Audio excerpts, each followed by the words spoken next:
Welcome to Movies We Love Recapped. Today we will look at a 2008 thriller entitled Amusement. Spoilers ahead. Before we start, hit the like button. It's free and will help me to grow this channel. Here we go.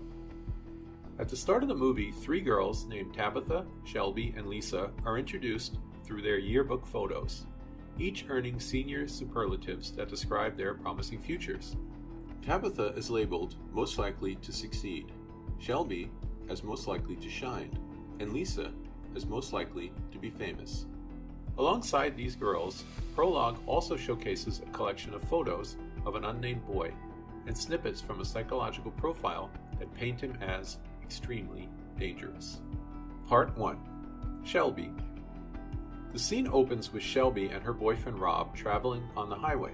They make a pit stop for gas and encounter a semi-truck and a Jeep. While at the station, Shelby spots a distressed woman in the back window of the truck. But Rob dismisses her observation, citing the trucker's claim that he was alone. However, as they resume their journey, the same woman suddenly leaps onto their car from the truck. As Shelby, Rob, and the Jeep driver tend to the injured woman, the truck speeds off. Rob tries to pursue the truck for its license plate, but is unsuccessful, and returns to find the Jeep driver wounded, and Shelby and the woman gone. The Jeep driver reveals that the trucker took them, and the group heads to a deserted house. The Jeep driver approaches the front door and overhears the trucker speaking on the phone, pretending to be the woman's father, and claiming that he was taking her to a rehab center for drug addiction. Meanwhile, in the Jeep, Rob uncovers Shelby and the woman bound and gagged under a tarp in the back seat.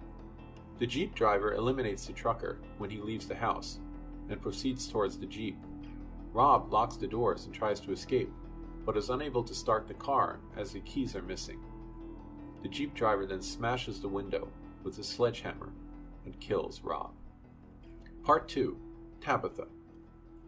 Tabitha is babysitting her young cousins, Max and Danny, overnight at her aunt's house. When she arrives, she discovers that the previous babysitter, June, had already departed, even though she was supposed to stay until Tabitha's arrival. Later that night, a man named Owen arrives, claiming to be June's boyfriend, and searching for her, as she missed a cheerleading practice. When Tabitha denies any knowledge of June's whereabouts, Owen leaves. While exploring the house, Tabitha discovers a room decorated with clown toys, and a life-size clown doll that scares her. When she questions her aunt about the doll, her aunt denies its existence. Suddenly, the clown disappears, and Tabitha realizes it's alive. She runs to the boys' room and locks the door.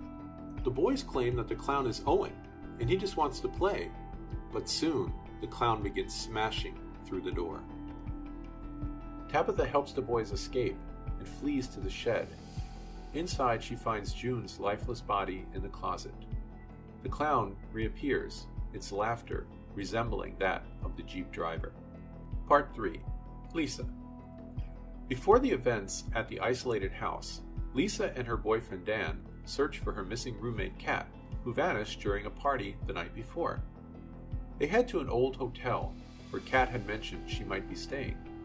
Lisa attempts to enter the hotel, but the caretaker, whose face is concealed by a mask, denies her entry. Lisa persuades Dan to pose as a health inspector to gain access to the building. The caretaker shows Dan a music player, inviting him to play it, and promises a surprise at the end of the song. However, a knife suddenly flies out of the speaker, striking Dan in the eye. Unable to contact Dan, Lisa sneaks into the hotel and encounters a seemingly deaf man, who leads her to a room filled with beds containing dead bodies, stuffed inside the mattresses. Lisa finds Kat still alive, but trapped inside one of the mattresses. As Lisa attempts to rescue her, the deaf man reveals himself as the killer and attacks her. The scene changes to a police station interrogation room. Tabitha is shown to be alive, but in a state of shock. When the interrogator fails to get any answers from her, he leaves her alone. Tabitha begins to recall her childhood, when she, Shelby, and Lisa were friends at Briar Hills Elementary School. They were given an assignment to design miniature sets in shoeboxes. which a male classmate, the unnamed boy from the prologue, demanded to see before showing his own disturbing work to Tabitha. The boy's artwork depicted a rat with its organs exposed, revealing his mental instability. He laughs and says, "It's funny, right?" A therapist then interrogates Tabitha and asks about her friends, Shelby and Lisa. Tabitha mentions their childhood friendship, but admits they haven't seen each other in years. The therapist suddenly remembers a former patient from Briar Hills and leaves to find a working phone. Tabitha follows and discovers that they are not in a police station. She finds the therapist's dead body and realizes that the police interrogator, who was actually the killer, is approaching her. Tabitha makes her way to the basement and finds Shelby and Lisa on either side of her, bound and with their skin pulled back. However, the killer reveals that their open skin is just a trick. Tabitha pretends to laugh, which causes the man to open the glass wall and approach her. She then stabs him in the neck with a scalpel she had grabbed and unties her friends. As they try to escape, the killer stabs one of the girls. Tabitha and the other survivor then climb a ladder to escape, but are followed by the killer. He pulls one girl off the ladder, and they both fall to the ground. Tabitha makes her way up to a barn shed. She hides in a room filled with spooky props.